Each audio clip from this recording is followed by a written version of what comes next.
예수님, 당신은 우리의 병을, 우리의 모든 연약함을 짊어지신다. 그 마태복음에 말씀하셨습니다. 이 새벽 무릎 꿇고 기도하며 듣는 성도들의 기침 소리를 듣습니다. 하나님, 이 환절기와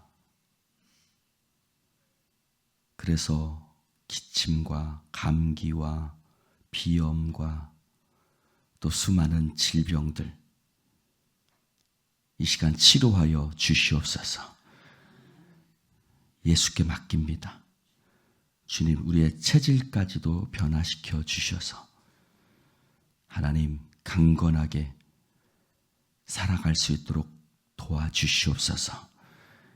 하나님, 베드로의 장모의 집에 들어가셔서 그 장모의 열병을 꾸짖으셨다고 말씀하고 있습니다. 주님, 질병을 예수의 이름으로 꾸짖습니다. 떠나갈지어다. 떠나갈지어다. 나사렛 예수 그리스도의 이름으로 떠나갈지어다. 악하고 더러운 모든 질병아 떠나갈지어다. 하나님, 이 시간 나사렛 예수 이름으로 명할 때 아버지, 병든 자에게 손 얹으려 나으리라는 표적이 나타날 것이라고 약속하여 주셨사오니 이 시간 주의 종이 믿음으로 손 얹고 기도할 때 치료하여 주시옵시고 하나님 강건케 하여 주옵소서. 성령의 역사하심을 믿습니다. 영육간에 우리를 치료하실 예수님 이름으로 기도드립니다. 아멘. 할렐루야.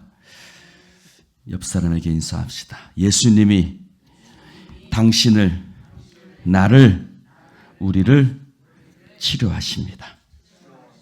할렐루야. 믿음으로 선포합시다. 우리 함께 하나님의 말씀 봅니다. 시편 75편 1절부터 10절까지. 아삽의 시, 인도자를 따라 알다셋에 맞춘 노래. 알다셋이라는 뜻은 떨지 말라라는 뜻입니다. 하나님이여, 우리가 주께 감사하고 감사함은 주의 이름이 가까움이라. 사람들이 주의 기이한 일들을 전파하나이다.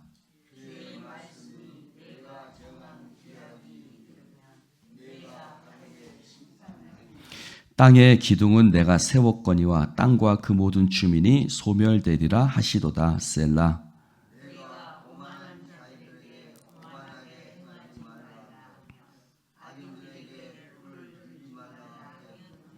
너희 뿔을 높이 들지 말며 교만한 목으로 말하지 말지어다.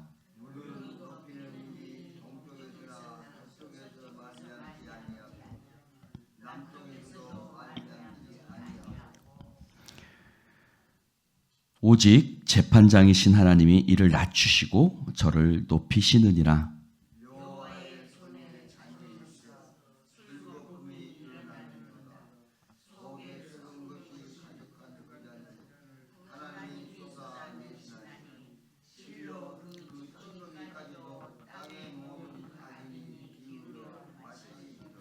나는 야곱의 하나님을 영원히 선포하며 찬양하며 또 악인들의 뿔을 다 베고 의인의 뿔은 높이 들리로다.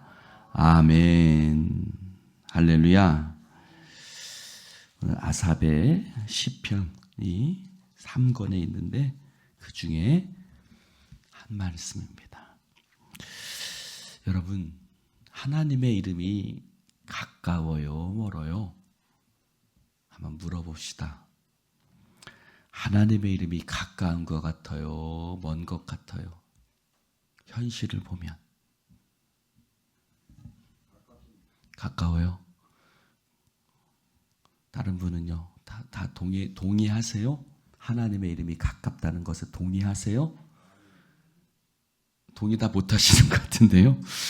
네, 현실을 보면 하나님의 이름이 가깝지 않죠. 불공평한 것 같고 또 악한 자가 잘 되는 것 같고 하나님이 계시다면 이렇게 할 수 없는 것 같고, 내 삶 속에서도 그렇고 사회를 돌아봐도 그렇고 또 내 삶 속에서도 그렇잖아요. 하나님의 말씀대로 사는데도 불구하고 계속해서 어려움들은 찾아오잖아요. 그러니 하나님의 이름이 현실을 보면 가깝지 않습니다. 그러나 시편 기자는 고백합니다. 하나님, 나는 하나님께 참 감사합니다. 왜냐하면 주님의 이름이 가까움이라. 할렐루야. 여러분, 그는 왜 가까울까요? 우리에게는 가깝지 않은 것 같은데 왜 그는 가깝다고 고백했을까요? 그는 하나님을 바라봤기 때문에. 할렐루야. 여러분, 어떤 목사님이 그렇게 설교하시더라고요. 지금 예배를 나왔는데도 마음속에 근심이 있거나 걱정이 있거나 예배에 집중이 안 되거나 또 예배가 어떤 감흥이 없던 것도 없으면 한번 생각해 보라고. 지난 일주일 동안 여러분들은 무엇을 주목하며 살았는지 여러분 자신을 한번 돌아보세요 하고 말씀하시더라고요. 여러분, 우리가 주님을 집중하며 삽니까? 사람과 세상을 집중하며 삽니까? 우리는 사실 사람과 세상을 집중하며 살지요. 그러나 이 아삽은 하나님을 집중하며 살았어요. 그래서 그는 주의 이름이 가깝다고 고백할 수 있는 거예요. 할렐루야. 그는 이 세상의 사람들, 그래도 오만하게 행하고 악하게 행하는 그들을 향해서 이렇게 얘기를 합니다. 하나님의 정한 기약이 있다. 하나님께는 정한 기약이 있다. 그리고 하나님은 바르게 심판하시는 하나님이다. 바르다는 말은 공정하다라는 뜻입니다. 공정하다. 하나님은 공의로우신 하나님이신 줄로 믿습니다. 여러분, 하나님이 공의롭다는 걸 믿으세요? 하나님은 공의로운 하나님이세요. 그래서 이렇게 얘기를 합니다. 하나님은 의인은 높이시고 악인은 뿔을 다 벨 것이다. 10절에 얘기를 하고 있죠. 이 땅에서는 악인과 의인이 잘 구분이 안 돼요. 그렇죠? 의인과 악인이 잘 구분이 안 돼요. 그냥 어떤 사람만 구분이 돼요? 잘 되는 사람, 성공하는 사람, 못 사는 사람, 맨날 실패만 하는 사람, 이런 사람들로 구분이 되지 의인이라고 해서 성공하고 그렇지 않아요. 그렇죠? 그러나 그는 고백합니다. 높이는 것이 동쪽이나 서쪽으로 말미암지 않는다. 남쪽으로도 말미암지 않는다. 높이는 것은 또는 낮추시는 것은 누구시다? 하나님이시다.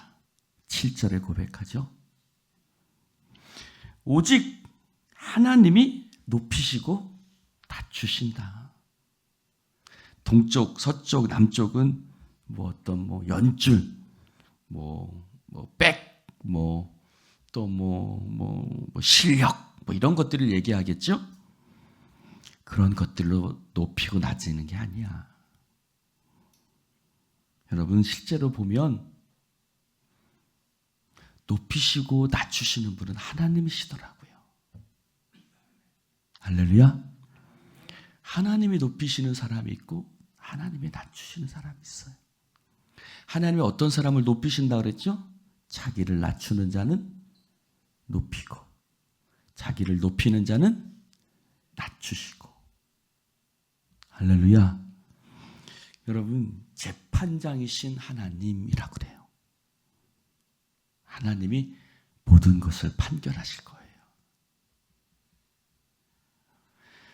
그는 이 하나님의 이름이 가깝지 않은 현실 속에서도 하나님의 이름이 가깝다고 고백합니다. 그래서 감사할 수 있어요. 여러분, 우리가 불평하고 원망하는 건 나오는 이유는 뭐냐면 하나님의 이름이 멀어 보이기 때문에 원망하고 불평합니다. 하나님이 계신다면 어쩌면 하나님 나한테 이럴 수 있어요. 안에 하나님이 계시다면 어떻게 이런 현실을 그냥 냅두세요. 그러나 그는 믿습니다. 재판장이신 하나님이 반드시 공정하게 심판하실 것이다. 그래서 그는 하나님의 이름이 가깝다고 고백하며 감사해요. 할렐루야. 하나님의 이름이 가깝다고 고백하고 선포할 수 있기 때문에 감사할 수 있는 거예요. 그는 재판장이신 하나님인 것을 믿기 때문에 감사할 수 있는 거예요. 하나님이 반드시 공정한 심판을 하셔서 교만한 자는 꺾으시고 오만한 자는 낮추시고 의인은 높이시는 그날을 하나님이 반드시 주실 것을 그는 믿기 때문에 감사합니다 라고 고백하는 거예요. 할렐루야. 그는 주의 기이한 일들이라고 그래요. 기이하다는 것은 인간의 머리로는 이해할 수 없을 때 기이하다고 얘기를 합니다. 여러분, 사울이 쫓겨나고, 즉 사울 왕이 죽고 다윗이 높아지는 것이 이해가 되십니까? 여러분, 다윗은 목동이었습니다. 그는 그의 집에서도 인정받지 못하는 사람이었습니다. 사무엘이 기름 부을 때 다윗은 부르지조차 않았습니다. 그러나 하나님은 그의 중심을 보시고 그에게 기름을 부으셨습니다. 그에게 기름을 부었다고 그의 삶이 바로 왕이 된 것은 아니었습니다. 그는 수없이 사울에게 쫓겨다니고 그는 광야를 헤매고 유리하고 방황했습니다. 그가 어울려 다니는 사람들은 어떤 사람들이었어요? 원통한 자, 상한 자, 한마디로 세상의 아웃사이더들이었어요. 세상에서 인정받지 못하는 자들과 어울려 다녔어요. 광야에서 그 아둘람굴에 함께하는 사람들은 그런 사람들이었습니다. 그러나 그의 중심은 하나님께 있었습니다. 하나님이 다윗을 높이셨습니다. 사울은 죽임을 당했습니다. 할렐루야. 여러분, 누가 창을 들었어요? 다윗이 창을 들지 않았어요. 사울이 창을 들었어요. 사울이 다윗을 죽이려고 창을 들었지만 사울은 다윗을 죽일 수 없었습니다. 왜? 하나님이 다윗 곁에 계셨기 때문입니다. 다윗은 사울을 죽일 수 있었지만 사울 왕을 죽이지 않았습니다. 그러나 하나님이 사울 왕을 낮추셨습니다. 왜요? 사울 왕의 마음은 하나님께 있지 않는 오만한 자였기 때문입니다. 할렐루야. 얼마나 기이합니까? 그렇게 수많은 위험에 빠졌던, 수많은 군사를 동원했던 다윗은 죽임을 당하지 않았고 오히려 군사와 힘과 권력을 가지고 있었던 사울 왕은 결국 그 집안이 멸망하고 말았습니다. 기이한 일들입니다. 이 기이한 일들 속에 누가 계십니까? 하나님이 계신 줄로 믿습니다. 우리는 이 기이한 것을 믿는 겁니다. 할렐루야. 세상의 법칙대로 흘러가지 않고 하나님은 이 기이한 역사, 즉 이 땅에서 오만한 자들, 교만한 자들이 성공한 것 같아 보이지만 하나님은 반드시 공정하게 심판하셔서 의인을 높이시고 악한 자를 낮추신다는 이 세상의 법칙에 흘러가지 아니하고 하나님의 놀라운 기이한 일들이 반드시 일어날 것이라는 것을 믿는 믿음. 할렐루야. 그것을 우리는 믿음이라고 표현하는 거예요. 할렐루야.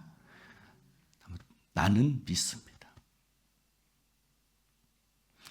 박 목사는 믿습니다. 하나님은 의인은 높이시고 악인을 낮추시는 것을 믿습니다. 그러기에 말씀 따라 살려고 노력할 수 있는 겁니다. 물론 내가 완벽하다는 뜻이 아닙니다. 그러나 나는 그것을 믿기 때문에 하나님의 말씀과 진리를 따라 살려고 노력하는 것입니다. 나는 그것을 믿습니다. 그리고 그것을 선포하는 것입니다. 8절에 말합니다. 여호와의 손에 잔이 있어 술 거품. 성경에서 거품은 뭐예요? 항상 심판하고 연결되어 있어요. 항상 거품은 심판하고 연결되어 있어요. 하나님이 쏟아내셔서 모든 악인들이 그것을 마시게 될 겁니다. 지금 이 땅에서 참 잘 나가지만 하나님은 그것을 쏟으실 것이고 악인들은 그것을 마시게 될 것입니다. 우리는 그날이 있는 것을 믿습니다. 할렐루야.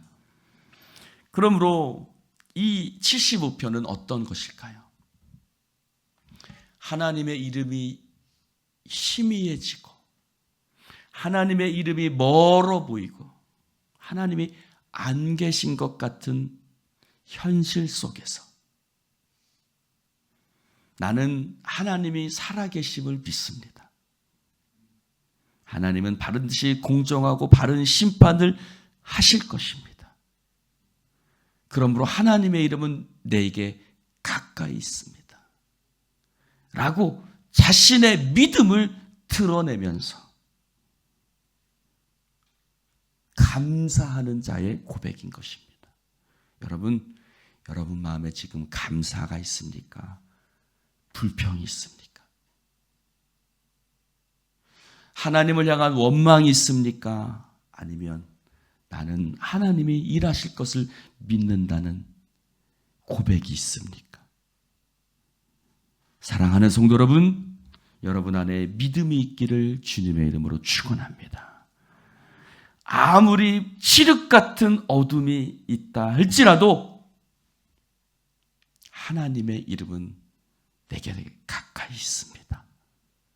하나님은 우리 곁에 계셔서 반드시 기이한 일들을 행하실 것을 믿고 감사하는 여러분 되시기를 주님의 이름으로 축원을 드립니다. 기도합시다. 하나님 감사합니다. 오늘 주님 말씀을 함께 나누게 하시니 감사합니다. 성령이여 진리의 말씀이 나를 살게 하고 그 말씀을 오늘도 보고 살아가는 우리의 발걸음이 확신에 찬 발걸음으로 걸어나가게 하여 주시옵소서. 흔들리지 말게 하시고 세상 것에 내 마음 빼앗기지 말게 하시고 오주여 공정하고 의로운 심판을 거두시며 하나님 의인을 높이시고 악인을 낮추시는 그 하나님을 그 이름이 우리 곁에 있음을 고백하며 선포하는 자들 되어지게 하여 주옵소서. 우리와 함께 하신 예수님 이름으로 기도드리옵나이다. 아멘.